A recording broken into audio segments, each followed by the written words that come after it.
नमस्कार। उत्तराखंड के इस खास बुलेटिन में आप सभी का स्वागत है। मैं हूं आपके साथ प्रियंका तिवारी। खबरों को विस्तार से जानेंगे, लेकिन उससे पहले एक नजर हेडलाइंस पर। देश के तीसरे चरण का मतदान आज 11 राज्यों की 93 लोकसभा सीटों पर हो रही वोटिंग। गुजरात में पीएम मोदी और गृह मंत्री अमित शाह ने किया मतदान। सीएम पुष्कर सिंह धामी का बड़ा बयान, कहा सरकार हर मोर्चे पर कर रही काम। वनाग्नि मामले के अराजक तत्वों के खिलाफ होगी कठोर कार्रवाई।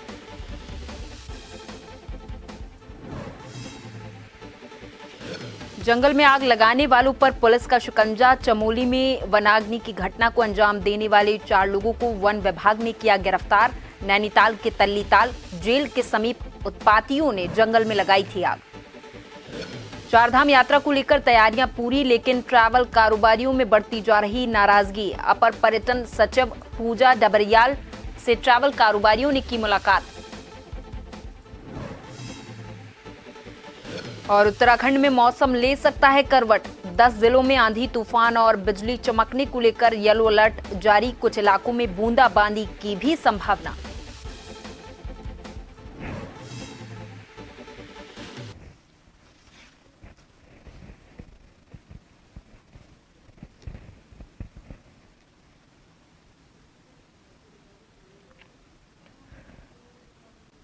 बढ़ेंगे खबरों की ओर। सीएम पुष्कर सिंह धामी ने कहा कि वनाग्नि पर नियंत्रण पाने के लिए हमारी सरकार हर मोर्चे पर काम कर रही है। सेना की सहायता लेने के साथ ही अधिकारियों को भी ग्राउंड जीरो पर पहुंचकर वनाग्नि पर नियंत्रण पाने के निर्देश दिए गए हैं।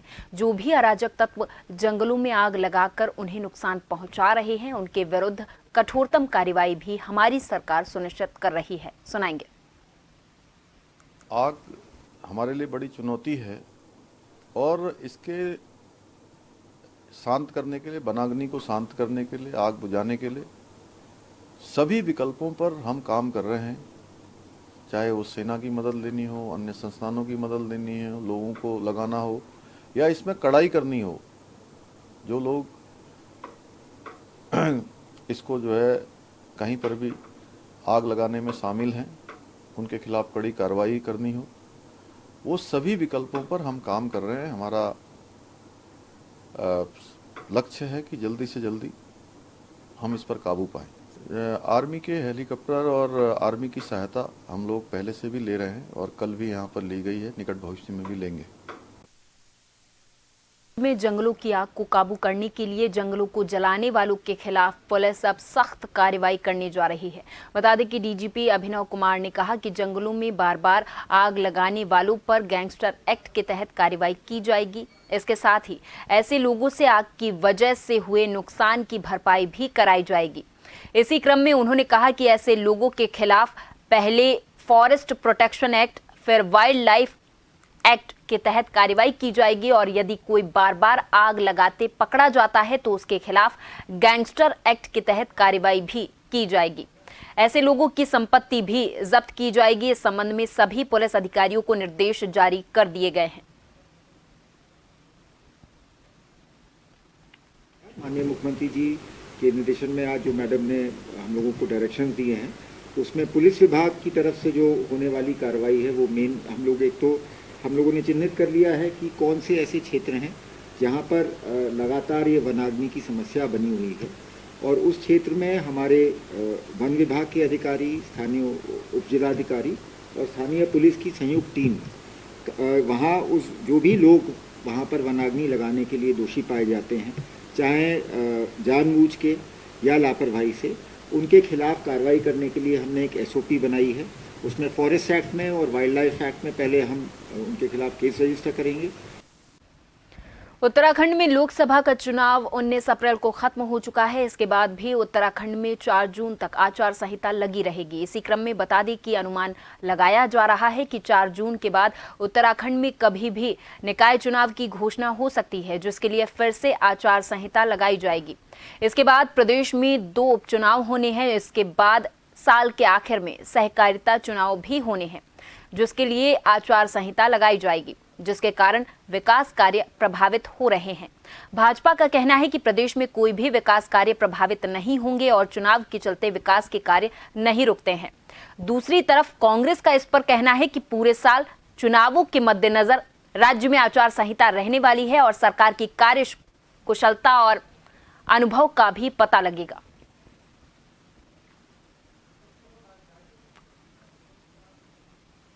के चलते कभी भी विकास के कार्य नहीं रुकते हैं। विकास जो है हमारा निरंतर चलता रहता है और माननीय मुख्यमंत्री जी इस ओर तमाम अधिकारियों को दिशा निर्देश दे रहे हैं। जो हमारे काम पहले से चलते आ रहे हैं उनको नहीं रोका जाएगा और तमाम जो विकास कार्य हैं जनहित में है उनको कहीं तक भी रोकने की कोई प्रयास नहीं है और तमाम चाहे आचार संहिता लगे चाहे चुनाव हो, लेकिन जो काम है वो निरंतर चलते रहेंगे क्योंकि प्रदेश में इस वक्त तमाम ऐसे मुद्दे हैं जिनको माननीय मुख्यमंत्री जी खुद स्वयं अपने आप देख रहे हैं और मुझे लगता है कि इस तरीके से जो चुनाव चल रहे हैं उसमें कोई भी ऐसी रुकावट नहीं आने वाली। पूरे साल राज्य में किसी न किसी बहाने से आचार संहिता रहेगी, ये सभी जानते हैं और यहीं पर सरकार की कार्यकुशलता और अनुभव का पता लगेगा कि सरकार ने पहले से कितने विकास कार्यों का जो है खाका तैयार किया है, उसकी डीपीआर जो है पास कराई है, उसका बजट पास कराया है। क्योंकि सरकार को तो पहले से ही पता था कि जो है चुनाव होने हैं, तो निश्चित तौर पर विकास कार्य प्रभावित नहीं होने चाहिए क्योंकि लगातार उसकी आवश्यकता भी है और विभिन्न विभागों का ढांचा इससे प्रभावित ना हो, उसके लिए सरकार ने जो पहले से पुख्ता तैयारियां की होंगी उसी के आधार पर जो है विकास कार्य होंगे। और अगर सरकार ने तैयारियां की नहीं होंगी तो निश्चित तौर पर विकास कार्य प्रभावित होंगे। ये तो आने वाला समय ही बताएगा कि सरकार ने कितनी गंभीरता से जो है चुनाव की। चारधाम यात्रा 10 मई से शुरू होने जा रही है। ऐसे में मौसम विभाग ने एक एडवाइजरी जारी की है। मौसम विभाग के मुताबिक चारधाम यात्रा शुरू होते ही पूरे प्रदेश भर में हल्की से मध्यम बारिश देखने को मिल सकती है। हालांकि उसके पहले भी छुटपुट बारिश का सिलसिला उच्च हिमालयी क्षेत्रों में देखने को मिल सकता है। वहीं 11 मई से बारिश का सिलसिला पूरे प्रदेश में बढ़ेगा। इस दौरान मौसम विभाग ने चारधाम यात्रा में आने वाले श्रद्धालुओं को खास हिदायत देते हुए कहा कि चारधाम यात्रा में आने वाले श्रद्धालु अपनी तैयारी के साथ आएं, क्योंकि इस दौरान बारिश के चलते तापमान में भी गिरावट दर्ज होने के आसार हैं, जिससे उच्च हिमालय क्षेत्र में ठंड बढ़ने के भी आसार हैं। जा रहे हैं, सबसे पहली तैयारी थी कि आपको थोड़ा भी वहाँ पे मौसम बड़ा तेजी से बदलता है और उसके साथ साथ वहाँ तापमान ऐसे ही कम रहते हैं, तो मौसम बदलने से और भी एकदम डाउन होते टेम्परेचर। तो आपको एक तो वुलन से अपने अच्छे लेके जाए, गर्म कपड़े लेके जाए। दूसरा ये कि जो बारिश से बचने के लिए एक सामान्य जो तैयारी होनी चाहिए वो भी आपके पास होनी चाहिए। और इसके अलावा जैसे मैंने बोला कि जब थंडरस्टॉर्म एक्टिविटी उस समय थोड़ा प्रिकॉशन ले।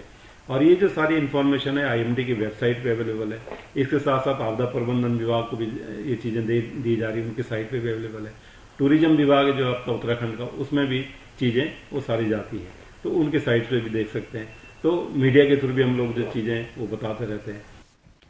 इधर रुड़की के बाजारों में भारी अतिक्रमण की शिकायतें लगातार की जा रही थी, जिसके चलते रुड़की नगर निगम के अधिकारियों ने रुड़की के बीटीगंज पहुंचकर अतिक्रमण हटवाया है और चालान भी काटे हैं। नगर आयुक्त जितेंद्र कुमार ने बताया कि उन्होंने लोगों के द्वारा किए गए अतिक्रमण को हटवाया है, साथ ही उनके चालान भी काटे गए। जिन लोगों ने दुकानों के बाहर सामान लगाया हुआ था, साथ ही उन्हें आगे इस तरह का अतिक्रमण न करने की चेतावनी भी दी गई है।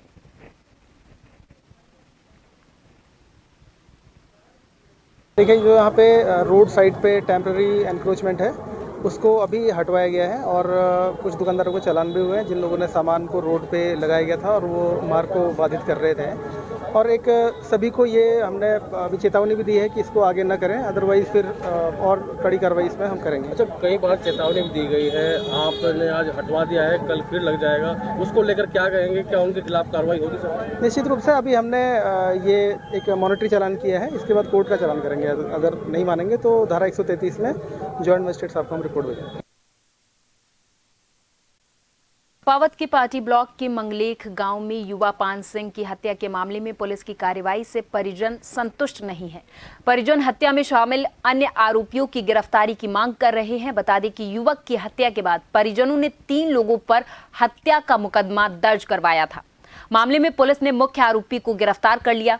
वहीं परिजन अन्य 2 आरोपियों की गिरफ्तारी की लगातार मांग कर रहे हैं। मृतक के चाचा कुंदन सिंह ने बताया कि अन्य हत्या आरोपियों की गिरफ्तारी की मांग को लेकर उन्होंने डीएम और एसपी चंपावत को ज्ञापन भी दिया है, लेकिन कोई कार्रवाई अभी तक इस मामले में नहीं हुई है।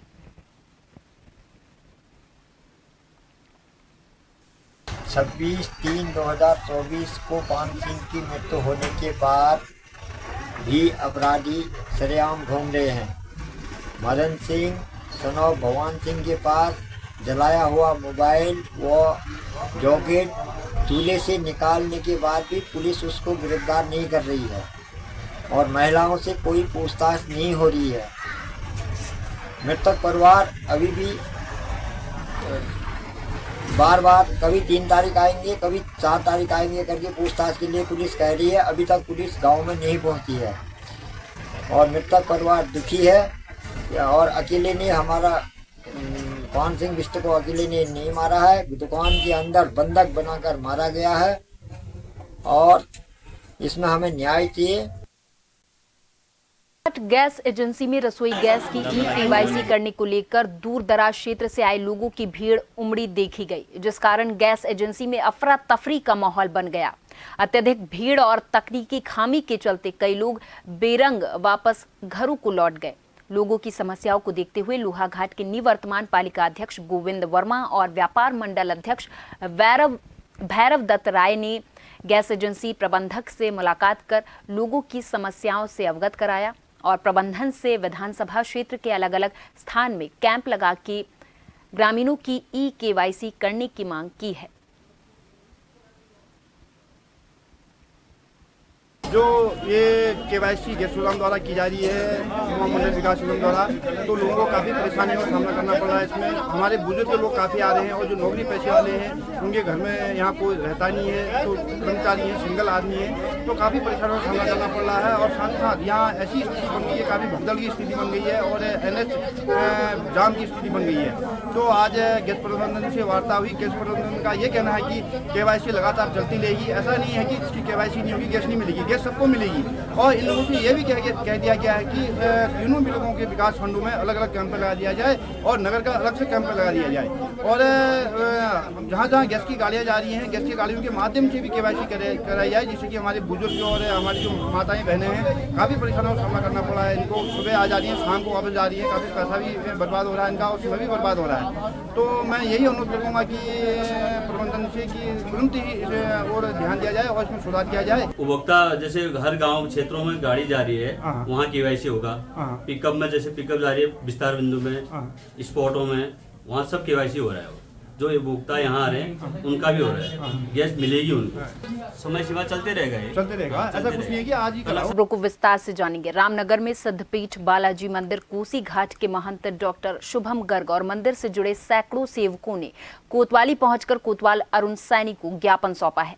मामले में डॉक्टर महंत शुभम गर्ग ने बताया कि बीते दिवस फेसबुक पर प्रसारित एक चैनल के संचालक के द्वारा उनके खिलाफ एक आपत्तिजनक और अशोभनीय टिप्पणी करते हुए उनकी छवि को धूमिल करने का काम किया गया है।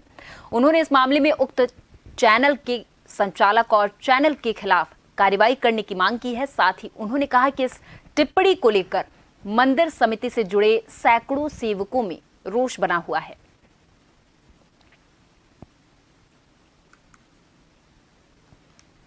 साले तोता रवि के बिंदास बोल, जिसके द्वारा आज मेरे पर्सनल और मेरे जो एक सम्मानित पद है बालाजी मंदिर में महंत का, उसके ऊपर गलत क्वेश्चन, गलत वर्डों का यूज़ किया गया है, जिसके खिलाफ मैं और मेरे साथ जुड़े हुए सभी मंदिर के सेवक जो है आक्रोश में हैं और जिसके लिए हम लोग यहाँ आज कोतवाली में आके ज्ञापन दिया है और कार्रवाई की मांग की है कि उसके खिलाफ जो कार्रवाई की जाए कि उसने आगे कभी इस टाइप के अभद्र शब्द किसी सम्मानित व्यक्ति के लिए वो ना करे।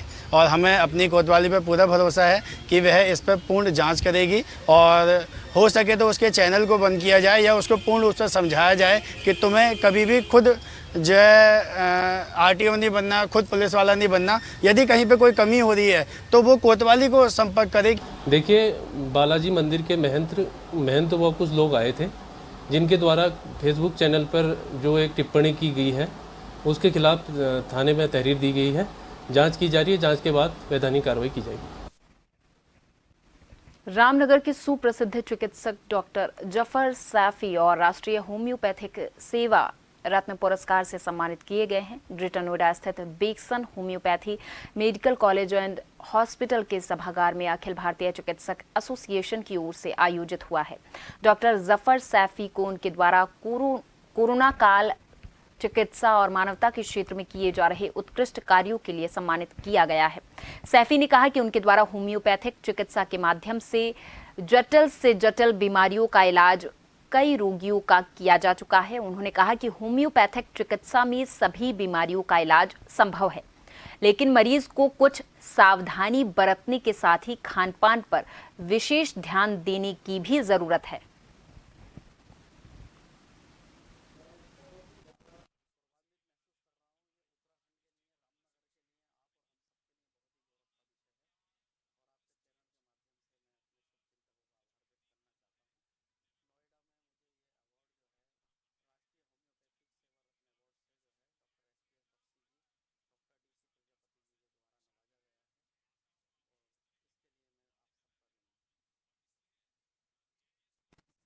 जंगलों में वनाग्नि की घटना को अंजाम देने वाले 4 लोगों को वन विभाग ने गिरफ्तार कर लिया है। मामला केदारनाथ वन्य जीव प्रभाग के धनपुर रेंज क्षेत्र के अंतर्गत का है।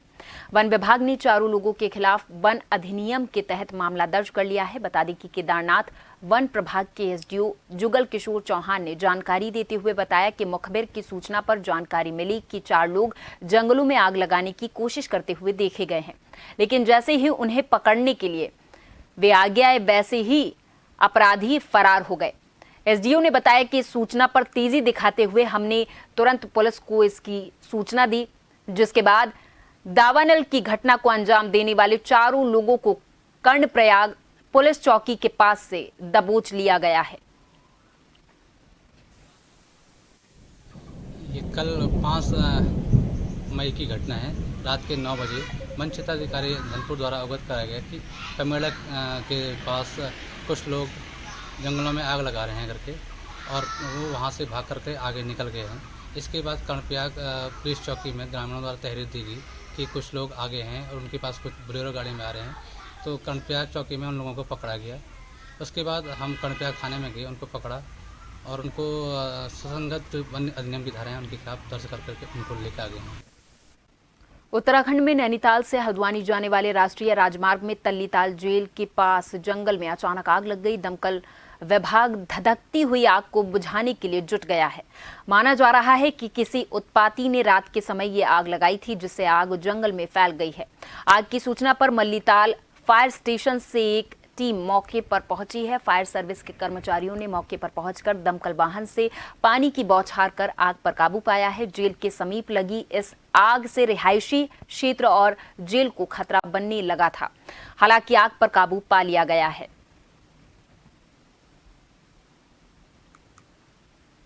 मैं सूचना प्राप्त हुई थी। सूचना मिलते ही हमारी पूरी यूनिट मैं वाहन के घटनास्थल के लिए रवाना हुई। यहाँ आकर देखा तो ये जेल के पास आग जंगल में लगी हुई है, जिसको हमारे द्वारा बुझाया जा रहा है और लगभग पूर्ण रूप से इसको बुझा दिया गया। ये जानकारी नहीं है, ये वही अज्ञात किसी वैसे ही किसी व्यक्ति द्वारा, राह चलते व्यक्ति द्वारा शायद लगाई गई। पौड़ी शहर के आसपास के जंगलों में लगी वनाग्नि के कारण खेल विभाग के हॉस्टल का एक कमरा आग की चपेट में आने से कमरे में रखे स्पोर्ट्स सामग्री और जरूरी दस्तावेज पूरे तरीके से जल गए। वहीं जिलाधिकारी डॉक्टर आशीष चौहान ने घटनास्थल का मौका मुआयना करते हुए आधी खेल विभाग के अधिकारी को निर्देशित दिया कि जो भी नुकसान हुआ है उसका आकलन कर रिपोर्ट प्रस्तुत की जाए। दरअसल टीका के जंगल में लगी आग तेज हवाओं के साथ खेल विभाग के हॉस्टल तक पहुंच गई और एक कमरे में रखे बच्चों के सामान इस दौरान जलकर राख हो गए। इस दौरान तत्काल फायर टीम और खेल विभाग के कर्मचारियों और स्थानीय लोग पहुंचे और आग पर काबू पाने का प्रयास किया। हालांकि जिलाधिकारी ने हॉस्टल का निरीक्षण करते हुए कहा कि खेल के सामान की जो भी क्षति पहुंची है उसकी पूरी भरपाई की जाएगी। हमारा नुकसान में तो पूरा किट हुआ है। हमारा किट में रैकेट हमारे महंगे महंगे 10-12 हजार के, जूते हमारे court shoes, sport shoes, running shoes हो गए ऐसे सिंपल घूमने वाले, हमारे उधर शर्ट वर्ट सब चीज, टी शर्ट वगैरह खेलने के, निक्कर लोवर वगैरह पर सब चीज हो गया। स्कूल की ड्रेस होगा, स्कूल के बैग, कॉपी किताब, हमारे रजाई कंबल गद्दे वगैरह कुछ नहीं है हमारे पास। हम लोग तो रूम में बैठे हुए थे, तो अंकल लोग नीचे रहते हैं, एक दो ड्यूटी लगा रखी सर ने, तो वो लोगों ने क्या कहते हैं वो बाहर चेक करा, उन्हें आवाज़ आ रही थी आग की बहुत ज़्यादा, तो क्या कहते हैं उन्होंने कहा कि जल्दी जल्दी भागो, आग आ गई है हॉस्टल के पास में, और यहाँ पे हवा चलती है स्पीड में, तो क्या कहते हैं हवा से जल्दी आग पहुँच जाती है यहाँ पे, तो उन्होंने सब बाहर कर दिया हमें इंडोर साइड। फिर उन लोगों ने यहाँ पे क्या कहते हैं जो भी सिक्योरिटी करी हो अपने लिए और हॉस्टल के लिए, तो क्या कहते हैं उन्होंने हमें बोल दिया कि तुम लोग उधर साइड मत आना। हम लोग वहां से देख रहे थे यहाँ पे आग बढ़ती आ रही है और हवा तेज चलती है यहाँ पे, तो आग की लपटें आ रही थी ज्यादा हमारे पास में, सबसे बहुत जलन हो रही थी, तो हम लोग उस साइड ही भाग रहे थे सब लोग। फिर यहाँ पे जो हमारा सामान था वो सारा जल गया, हमें पता नहीं था कि यहाँ पे ऐसा भी रहा है। सामान तो बचा नहीं सकते थे क्योंकि खुद ही बचना मुश्किल हो रहा था उस टाइम। तो जो फॉरेस्ट फायर के कारण कल एक इंसिडेंट हुआ था जिसमें फॉरेस्ट फायर हॉस्टल, बच्चों के हॉस्टल या जो हमारे स्पोर्ट्स स्टेडियम के हॉस्टल तक पहुंच गई थी आग, और उसमें एक कमरे में लगभग 4 के आसपास जो ट्रेनी थे उन ट्रेनी का सारा सामान जल गया। तो उनके लिए भी जो आवश्यक सहायता है वो डीएसओ स्तर पर या रेड क्रॉस के स्तर पर जो दी जानी है उसके लिए नियमानुसार हम आवश्यक कार्रवाई। चारधाम यात्रा शुरू होने से पहले केदारनाथ और बद्रीनाथ को जाने वाली यात्रा रूट श्रीनगर में पुलिस प्रशासन और तहसील प्रशासन ने अपनी पूरी तैयारियां कर ली हैं, जिससे यात्रा में कोई खलल ना पड़े। श्रीनगर यात्रा रूट को 3 जोन और 6 सेक्टर्स में बांटा गया है, जहां जोनल और सेक्टर अधिकारी चारधाम व्यवस्थाओं का जिम्मा संभालेंगे। वहीं आगामी मानसून सीजन को लेकर भी प्रशासन चौकन्ना है। एसडीएम श्रीनगर ने बताया कि यात्रा की सभी तैयारियां पूरी कर ली गई हैं।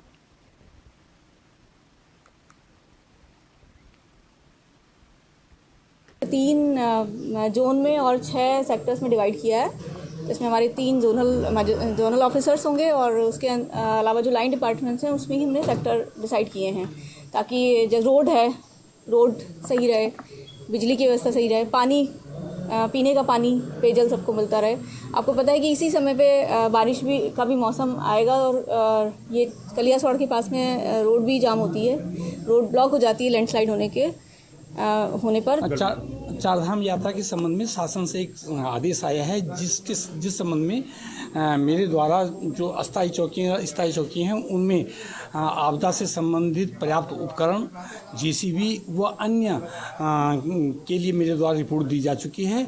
बहुत शीघ्र ही इन सभी छोटी छोटी समस्याओं का निराकरण कर दिया जाएगा। ट्रैफिक को लेके हम चारधाम यात्रा में हमारी मीटिंग आईजी स्तर से अन्य स्तरों से हुई थी। उसमें ये है कि श्री बद्रीनाथ, केदारनाथ, अन्य में कितने यात्री गए हैं उनकी सूचना रुद्रप्रयाग को, कर्णप्रयाग को, श्रीनगर को दी जाएगी। साथ उत्तराखंड के इस खास बुलेटिन में मेरे साथ बस इतना ही। आप देखते रहें जन टीवी। नमस्कार।